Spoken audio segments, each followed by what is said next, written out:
दोस्तों, आज फिर हम हाजिर हैं आपके लिए एक और धमाकेदार मूवी एक्सप्लेनेशन लेकर। वीडियो स्टार्ट करने से पहले आप ये देख लीजिए 99% लोग हमें देखते हैं लेकिन सब्सक्राइब नहीं करते, तो प्लीज अभी चैनल को सब्सक्राइब कर लीजिए। कहानी की शुरुआत बेलवुड शहर के बाहर केविन नाम के एक आदमी से होती है जो एक अंडर में कुछ लोगों से मिलने के लिए गया था जिन्हें केविन को कुछ सामान बेचना था। उन लोगों का कहना था कि ये एक खास एलियन टेक्नोलॉजी है और जैसे ही केविन ने उन ट्यूब्स को उठाया तो उनके अंदर कई सारी चिप्स थी जो उस वक्त डीएक्टिवेट पड़ी हुई थी। पर उन आदमियों को भी उस चीज के बारे में कुछ ज्यादा पता नहीं था और इसीलिए केविन ने ज्यादा जानकारी लेने के लिए ग्वेन को वहां बुलाने का फैसला किया। जल्द ही ग्वेन और बेन नाम के तो भाई बहन वहां पहुंच गए। बेन के पास ओमनीट्रिक्स नाम की एक घड़ी थी जो उसे टाइम तो नहीं दिखाती थी, लेकिन उस घड़ी के अंदर खास शक्तियां थी। वो बेन को एक खास तरह के एलियन में बदल सकती थी जिनके अंदर तरह तरह की शक्तियां होती थी। खैर, जल्द ही बेन को एहसास हुआ कि उन चिप्स के पास खड़े होते ही ओमनीट्रिक्स में कुछ हलचल हो रही थी। उधर से इस टेक्नोलॉजी को बेचने वाला आदमी काफी चिढ़ना था क्योंकि डील होने में बहुत ज्यादा देर लग रही थी। उसका कहना था कि उसने कभी भी ऐसे अजीब खरीदार नहीं देखे। जिस पर हेलमेट पहने हुए उनकी एक साथी ने उसे बताया कि असल में ये लोग प्लम्बर्स का हिस्सा हैं जिन लोगों का काम इस धरती को एलियंस से बचाना था। लेकिन उसका ये जवाब सुनकर बेन काफी हैरान था और वो जानना चाहता था कि आखिर यह सब उस लड़की को कैसे पता चला। जिस पर उस लड़की ने बताया कि असल में उसका नाम एलेना वैलिड ऑस है और वो भी एक समय पर प्लमस की सदस्य हुआ करती थी, लेकिन फिर उसके पिता विक्टर के साथ ही उसे भी निकाल दिया गया। लेकिन इस सब के दौरान उनमें से किसी को भी अंदाजा नहीं था कि एक अनजान आदमी उन पर नजर रखे हुए था। इधर बेन एलेना को वहां देखकर काफी हैरान था क्योंकि उसके दादा मैक्स ने उसे बताया था कि एलेना और उसके पिता ने प्लमस इसलिए छोड़ा था क्योंकि वो लोग कहीं दूर जाकर रहने वाले थे। लेकिन एलेना ने कहा कि ऐसा कुछ नहीं हुआ था। लेकिन बेन अभी भी यह समझने की कोशिश कर रहा था कि आखिर एलेना इन गैर कानूनी ठगों के साथ क्या कर रही है। जिस पर एलेना ने उसे बताया कि वो यहाँ पर सिर्फ उससे मिलने के लिए ही आई थी क्योंकि उसके पिता विक्टर पिछले कई दिनों से गायब हैं और लाख कोशिशों के बावजूद भी उनका कोई सुराग नहीं लग पाया था। और तभी दूर खड़े उस आदमी ने चिप्स को कंट्रोल करना शुरू कर दिया, जिसके बाद वह चिप्स उन ट्यूब्स को तोड़ते हुए बाहर निकले और उन्होंने वहां मौजूद सभी लोगों पर हमला शुरू कर दिया। अपने साथियों को बचाने के लिए बेन ने ओमनीट्रिक्स का इस्तेमाल करने की कोशिश की, पर चिप्स की वजह से वो चल ही नहीं रही थी। जिसके बाद उन सभी चिप्स को खत्म करने की जिम्मेदारी केविन और ग्वेन की थी। उन चिप्स को बेचने वाले लोगों को कुछ भी समझ नहीं आ रहा था, इसीलिए वह तुरंत वहां से भागने लगे। लेकिन तब तक तो उन चिप्स ने पूरी बिल्डिंग को ही तोड़ना शुरू कर दिया, जिसके चलते वह लोग बड़ी मुश्किल से वहां से निकल पाए। उधर जब बेन ने गौर से एक चिप को देखा तो वह समझ गया कि यह जरूर कोई रिमोट कंट्रोल्ड हथियार है जो एक खतरनाक कीड़े की तरह हमला करते थे। और तभी बेन की नजर पास में खड़े उस आदमी पर पड़ी और कहीं ना कहीं उसे यकीन था कि यही आदमी उन चिप्स को कंट्रोल कर रहा है। इसीलिए उसने इस आदमी को रोकने का फैसला किया। वो ओमनीट्रिक्स की मदद से स्पाइडर मंकी नाम के एक एलियन में बदलना चाहता था, लेकिन न जाने क्यों ओमनीट्रिक्स काम ही नहीं कर रही थी और किसी गड़बड़ी की वजह से वह बिग चिल नाम के एक एलियन में बदल गया। लेकिन इस एलियन की ठंडी हवाओं की मदद से उसने सभी चिप्स को एक जगह पर जमा दिया जो अगले ही सेकंड हजारों टुकड़ों में टूट गई। इसके बाद बेन ने उस आदमी की तरफ भागने का फैसला किया, पर जैसे ही उसने उस आदमी पर हमला किया तो उस आदमी ने किसी तरह से बचते हुए ग्वेन के ऊपर कई सारे कीड़े फेंक दिए, जिसके चलते बेन को उसे बचाने के लिए नीचे आना पड़ा और इसी मौके का फायदा उठाकर वो आदमी वहां से निकल गया। लेकिन उस आदमी के साथ साथ एलेना भी वहां से गायब थी और अब केविन और ग्वेन का मानना था कि यह सब कुछ एलेना का ही किया धरा है। लेकिन बेन को अभी भी लगता था कि वह इस सब में शामिल नहीं है और अब उसने सोच लिया कि वह सच्चाई जानकर रहेगा कि आखिर एलेना और उसके पिता विक्टर को क्यों निकाला गया था प्लम्बर्स से। और इसके लिए वह सीधा अपने दादा मैक्स के पास गए। लेकिन उस वक्त मैक्स कम्युनिकेशन सेंटर में नहीं था और इसीलिए उन तीनों ने मैक्स का इंतजार करते हुए कुछ चिप्स को टेस्ट करने का फैसला किया, जिसमें उन्हें पता चला कि यह चिप्स पूरी तरह से टेक्नोलॉजिकल नहीं थी। उनके अंदर मशीन के साथ साथ एक जिंदा कीड़ा भी था। इस बारे में और ज्यादा जानने के लिए ग्वेन ने अपनी शक्तियों का इस्तेमाल करने का फैसला किया, लेकिन उसकी जादुई शक्तियां उस पर काम काम नहीं कर रही थीं, जिसके बाद केविन ने यह काम कंप्यूटर की मदद से करने का फैसला किया। पर इस काम में थोड़ा समय लगने वाला था और इसीलिए बेन का मानना था कि उन्हें यह समय एलेना को ढूंढने में इस्तेमाल करना चाहिए। लेकिन ग्वेन इसके लिए बिल्कुल भी तैयार नहीं थी और इसी को लेकर उन दोनों में बहस शुरू हो गई। यह बहस तब तक चलती रही जब तक उनके दादा मैक्स वहां नहीं पहुंच गए। वहां आते ही मैक्स की नजर उन चिप्स पर पड़ी जिन्हें देखते ही मैक्स का कहना था कि मैंने यह चीज पहले भी कभी देखी है, लेकिन बुढ़ू को याद नहीं आ रहा था कि कहां। तभी बेन ने सही मौका देखते हुए उनसे एलेना और विक्टर की सच्चाई के बारे में पूछा, लेकिन इससे पहले कि मैक्स को जवाब देता एक वार्निंग अलार्म सुनाई देने लगा, जिसका मतलब था कि किसी अनजान आदमी ने सेंटर में घुसने की कोशिश की है। और यह अलार्म सुनते ही वो लोग तुरंत ही सिग्नल को फॉलो करते हुए मैक्स के कमरे में पहुंच गए, जहां एलेना पहले से ही उनका इंतजार कर रही थी। एलेना को वहां देखते ही मैक्स ने उसे बाहर निकल जाने को कहा और तभी बेन ने एलेना का साथ देते हुए मैक्स को विक्टर की गुमशुदगी के बारे में बताया, जिसे बेन के मुताबिक उसी अनजान आदमी ने अगवा किया होगा जिसने उनके ऊपर हमला किया था। लेकिन अभी भी बाकी सब लोग एलेना के खिलाफ ही थे और इसीलिए केविन उसे कमरे से बाहर ले गया ताकि मैक्स अकेले में बेन और ग्वेन से बात कर सके। जिसके बाद मैक्स ने उन्हें कंप्यूटर में विक्टर की फाइल दिखाते हुए बताया कि असल में विक्टर को प्लम्बर्स से इसलिए निकाला गया था क्योंकि वो एलियन चिप्स को चुराते हुए रंगे हाथों पकड़ा गया था। पर यह फाइल देखने के बावजूद भी बेन के मुताबिक एलेना का इस सब से कोई लेना देना नहीं है और वो उस आदमी तक पहुंचने का इकलौता रास्ता थी। पर मैक्स को एलिना की बातों पर एक पर भी भरोसा नहीं था और इसीलिए बेन ने अपने हिसाब से आगे बढ़ने का फैसला किया, जिसके बाद वो मैक्स की बाइक लेकर एलेना के साथ खुद ही उस आदमी को ढूंढने के लिए निकल गया। और अब वो लोग तेजी से उस जगह की तरफ बढ़ रहे थे जहां एलेना को वह चिप्स मिली थी। उधर विक्टर रात के समय एक सुनसान सड़क पर अकेला चल रहा था कि तभी दो आदमियों ने उसे रास्ते में ही रोक लिया और उनके मुताबिक उसे रात में ऐसे अकेले नहीं घूमना चाहिए। पर विक्टर का कहना था कि वह बिल्कुल भी अकेला नहीं है और यह कहते ही उसने अपने कोट के नीचे से कई सारे कीड़ों को उन आदमियों के ऊपर छोड़ दिया। इधर बेन और एलेना तेजी से आगे बढ़ रहे थे, पर वो इस बात से अनजान थे कि विक्टर पहले से उनका इंतजार कर रहा था। और जैसे ही वो दोनों एलेना की बताई हुई जगह पर पहुंचे तो उन्होंने चारों तरफ छानबीन करना शुरू कर दिया। वहीं विक्टर उस बिल्डिंग के बाहर शपेट नाम की एक कंपनी के ट्रक में हजारों चिप्स लोड करवा रहा था और इस हलचल के बावजूद भी उन दोनों को कुछ भी पता नहीं लगा और वह विक्टर की लैब में छानबीन करने में लगे हुए थे, जहां उन्हें कई सारे डॉक्यूमेंट मिले जिनमें शपेट का डिलीवरी फॉर्म भी शामिल था। इससे पहले कि वह लोग कुछ समझ पाते तभी उनका सामना कुछ अनजान लोगों से हुआ जो उनकी मदद करना चाहते थे। पर तभी बेन की नजर उनकी आंखों पर पड़ी जो काफी अजीब सी थी, जिसके बाद एलिना ने उसे बताया कि उन लोगों के अंदर चिप्स घूम रही थी और न जाने कैसे वो उनके काबू में है। तभी उनमें से एक आदमी ने कहा कि वो उन्हें अपनी रानी से मिलवा चाहता है, जिसके बाद वो लोग धीरे धीरे आगे बढ़ने लगे। बेन तुरंत ही ओमनीट्रिक्स का इस्तेमाल करना चाहता था, लेकिन चिप्स के पास होने की वजह से वो दोबारा से नहीं चल रही थी, जिसके चलते उन्हें मजबूरन वहां से भागना पड़ा। पर फायर एग्जिट से बाहर निकलते हुए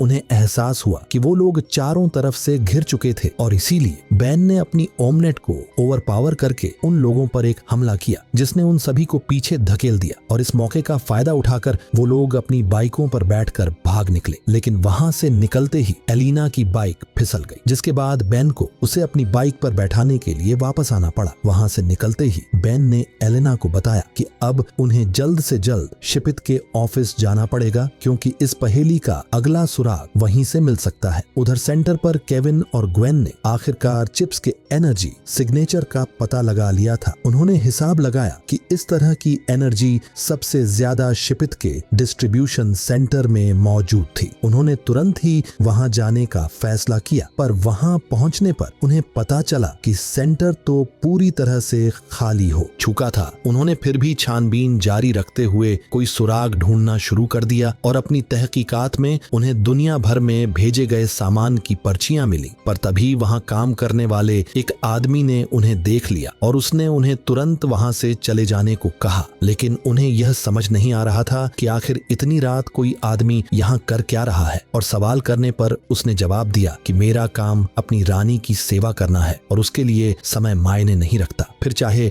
टाइम जो मर्जी हो, फर्क नहीं पड़ता। उस आदमी का जवाब सुनते ही वो दोनों समझ गए कि वो भी उन चिप्स के वश में था। इसीलिए केविन ने अपने हाथ को एक लकड़ी के हथौड़े में बदल दिया और उस आदमी को एक ही मुक्के में खिड़की से बाहर फेंक दिया, जिसके बाद वो दोनों उन सारी पर्चियां को लेकर वापस अपनी गाड़ी में बैठ गए। और तभी उन दोनों की नजर दोबारा उस कर्मचारी पर पड़ी जो अपने हाथों से कुछ अजीब कर रहा था। और जैसे ही उन्होंने अपने आसपास देखा तो वो तुरंत ही समझ गए कि वो आदमी उन पर हमला करने के लिए चिप्स को तैयार कर रहा था। अगले ही सेकंड उन सभी चिप्स ने उन दोनों पर हमला करना शुरू कर दिया। केविन ने वहां से दूर जाने की कोशिश की, पर उन चिप्स ने 3 बहुत बड़ी बॉल्स का रूप लेकर तेजी से उनकी गाड़ी का पीछा करना शुरू कर दिया। उनसे बचने के लिए केविन ने अपनी गाड़ी को तेजी से घुमाकर एक बॉल की टक्कर कराक उसे तबाह कर दिया। लेकिन अगले ही सेकंड वो बॉल दोबारा से जुड़ गई और अब केविन के पास अपनी रफ्तार से उन्हें पीछे छोड़ने के अलावा कोई दूसरा चारा नहीं था और इसीलिए उसने अपनी गाड़ी का टर्बो मोड चालू कर दिया। लेकिन इससे भी कोई फायदा नहीं हुआ और वो बॉल्स अभी भी उनका पीछा ही कर रही थी। इसीलिए केविन उन्हें खाली मैदान में ले गया जहां उसने उन बॉल्स को अपनी गाड़ी से कुचल नहीं की कोशिश भी की, लेकिन इस कोशिश में उसकी गाड़ी ही पलट गई। जब वो लोग अपनी गाड़ी से बाहर निकले तो वह चिप्स अभी भी उनके ऊपर थी और अब उन्होंने साथ जुड़कर एक बहुत बड़ी बॉल का रूप ले लिया। अब केविन ने उनका सामना करने के लिए खुद को लोहे का बना लिया। पर तभी अचानक से बेन वहां ह्यूम सॉ नाम के एक एलियन का रूप लेकर पहुंच गया, जिसके बाद बेन ने उस बॉल को एक ही मुक्के में तबाह कर दिया। पर तभी उन चिप्स ने अपना रूप बदल बदल कर उस पर लेजर से हमला करना शुरू कर दिया। लेकिन यमंगल की मोटी चमड़ी की वजह से बेन को कुछ खास फर्क नहीं पड़ रहा था। पर बेन के बार बार हमला करने के बावजूद भी वह चिप्स बार बार अलग रूप बनाकर लड़ने आ जाती थी और इसीलिए बेन ने मौका देखकर उन पर केविन की कार से हमला किया, जिसने उन सभी चिप्स को एक ही बारी में तबाह कर दिया। इस मुसीबत को खत्म करने के बाद बेन अपने नॉर्मल रूप में आ गया, जिसके बाद उन सभी ने लैब में एक नए सैंपल की जांच करने का फैसला किया। जिसके बाद वो लोग एलेना को लेकर सीधा अपने दादा मैक्स के पास पहुंचे, जो उस वक्त दुनिया भर में फैले उन हाईटेक कीड़ों की खबर देख रहा था। उन सब की पूरी बात सुनने के बाद मैक्स ने उन नए सैंपल्स की जांच की, जहां उसे पता चला कि ये चिप्स असल में स्पेस से आए हैं। अपनी जांच खत्म करने के बाद मैक्स ने उन सभी चिप्स को वापस डब्बे में डाल दिया, लेकिन अनजाने में उनसे एक चिप बाहर ही छूट गई। इसके बाद वह सभी लोग इस समस्या से बाहर निकलने का रास्ता ढूंढने लगे। तभी बेन को उनकी रानी का ख्याल आया, जिसके बाद उसका कहना था कि उन्हें सिर्फ इन चिप्स की रानी को खत्म करना है, बाकी लोग रानी की मर्जी के बिना काम नहीं कर पाएंगे। लेकिन इस सब के दौरान किसी की भी नजर वहां घूम रही चिप पर नहीं पड़ी। साथ ही रानी को ढूंढना कोई इतना आसान काम तो था नहीं और इसीलिए वो सभी लोग कंप्यूटर्स पर बैठकर इस बारे में और जानकारी इकट्ठा करने में लग गए। लेकिन फिर मौका देखकर वो आजाद चिप चुपचाप मैक्स के हाथ पर चढ़ गई, जिसके कुछ देर बाद जब बेन अपने दादा मैक्स से कुछ सवाल पूछने के लिए गया तो मैक्स ने उसके ऊपर हमला करने की कोशिश की, जिसे देखकर बेन तुरंत ही समझ गया कि मैक्स अब उन चिप्स की रानी के वश में था। और जब बाकी लोगों को बेन के चिल्लाने की आवाज सुनाई दी तो केविन ने तुरंत ही पीछे से जाकर मैक्स को बेहोश कर दिया। लेकिन इसके बाद वो लोग आपस में बात करने लग गए, जिसका फायदा उठाकर मैक्स ने स्मोक मशीन चालू कर दी, जिसके धुएं से वहां ऐसा माहौल हो गया कि कुछ भी देख पाना बहुत मुश्किल था। और ऐसे हालातों में मैक्स वहां से निकलने में कामयाब हो गया। अब मैक्स के जाने के बाद उनमें से किसी को भी समझ नहीं आ रहा था कि आखिर वह आगे कैसे बढ़ सकते हैं। लेकिन बेन ने खुद को शांत रखते हुए उन सभी को मिशन पर ध्यान देने को कहा, जिसके बाद वह सभी लोग कंप्यूटर की मदद से रानी का पता ढूंढने में लग गए। और उन चिप्स से निकलने वाली एनर्जी की जांच करते हुए उन्हें पता चला कि बहुत सारे चिप्स एक जगह पर मौजूद थे और उन सब ने हिसाब लगाया कि शायद यहीं पर रानी मिलेगी। ग्वेन ने उन सबको बताया कि उसी जगह पर शिप 8 कंपनी का डिस्ट्रीब्यूशन सेंटर भी है और यह बात सुनते ही अब बेन को यकीन हो गया था कि रानी वहीं पर छुप कर बैठी है, लेकिन उस जगह तक पहुंचने के लिए उन्हें गाड़ी की जरूरत थी और केविन की गाड़ी तो पहले ही तबाह हो चुकी थी। इसीलिए केविन ने बेन का बर्थडे गिफ्ट उसे कुछ दिन पहले ही देने का फैसला किया, जिसके बाद उसने बेन को एक खास गाड़ी तोहफे में दी जिसे वो पिछले कई महीनों से बना रहा था। वो सभी लोग उस गाड़ी में बैठकर सीधा अपनी मंजिल के लिए निकल गए और शिपित के सेंटर पर पहुंचने के बाद उनकी नजर वहां काम कर रहे सैकड़ों आदमियों पर पड़ी जो सभी उस वक्त रानी के वश में थे। अपने शक को यकीन में बदलने के बाद जब वो लोग आगे बढ़े तो उनकी नजर मैक्स पर पड़ी जो बाकी लोगों के साथ मिलकर काम कर रहा था, लेकिन वह लोग चाहकर भी उस वक्त अपने दादा को बचा नहीं सकते थे और इसीलिए उन्होंने आगे बढ़ने का फैसला किया। कुछ देर तक आगे बढ़ने के बाद वह लोग एक बहुत बड़े कमरे में पहुंच गए जो काफी सारे लोगों से भरा हुआ था और उन्हीं सब लोगों के बीच विक्टर भी मौजूद था। उसे देखते ही केविन समझ गया कि उस दिन खंडरई उनके ऊपर हमला किया था और अब उन सभी को एलेना के ऊपर भी शक होने लगा था कि कहीं वह अपने पिता से तो नहीं मिली हुई थी। लेकिन एलेना ने कहा कि मुझे इस बारे में कुछ नहीं पता और तुम्हारे दादा भी तो रानी के लिए काम कर रहे हैं, क्या वह भी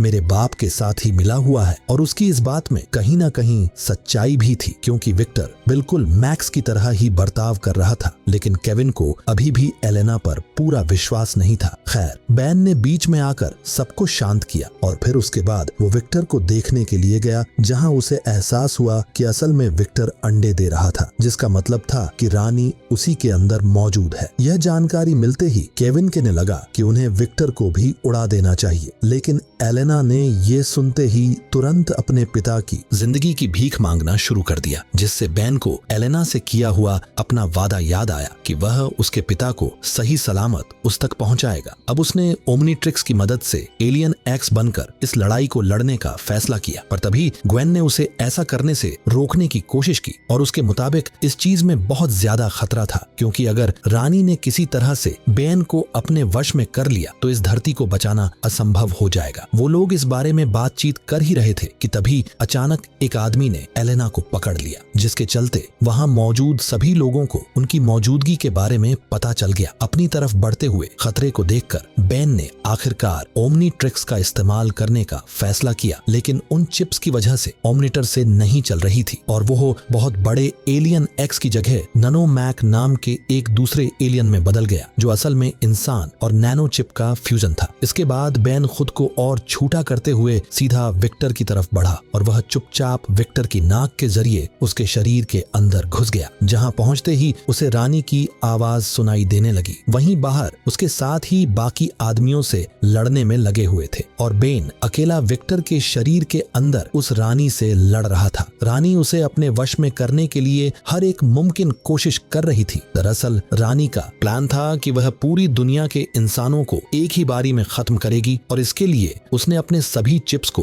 एक्टिवेट कर दिया, लेकिन तब भी बेन ने पूरी ताकत के साथ उसके ऊपर एक आखिरी हमला कर दिया जिससे रानी का शरीर पूरी तरह खत्म हो गया। जल्द ही वहां मौजूद सभी लोग वापस अपने होश में आने लगे और बाकी सारी चिप्स भी अपने आप ही तबाह हो गई। बेन भी विक्टर के शरीर से बाहर निकल गया, जिसके बाद उसके दादा मैक्स ने उसे शाबाशी देते हुए अपने पुराने दोस्त विक्टर से भी माफी मांगी क्योंकि उसने जरूरत के वक्त विक्टर पर भरोसा नहीं किया था। इसके बाद मैक्स ने बेन को प्लमर का नया चीफ बनाने की बात कही, लेकिन लेन बेन ने तुरंत इनकार कर दिया क्योंकि बेन का कहना था कि दद्दू, आप अभी इतने बूढ़े नहीं हुए हो, अभी रिटायर होने की उम्र थोड़ी है, आपकी अगले कुछ सालों तक ऐसे ही मदद करो हमारी, ठीक है। आखिर में एलेना और विक्टर भी उनकी टीम में उनके साथ जुड़ने के लिए तैयार हो गए। वीडियो पसंद आई तो लाइक कर देना, चैनल को सब्सक्राइब कर लेना। मिलते हैं अगली वीडियो में।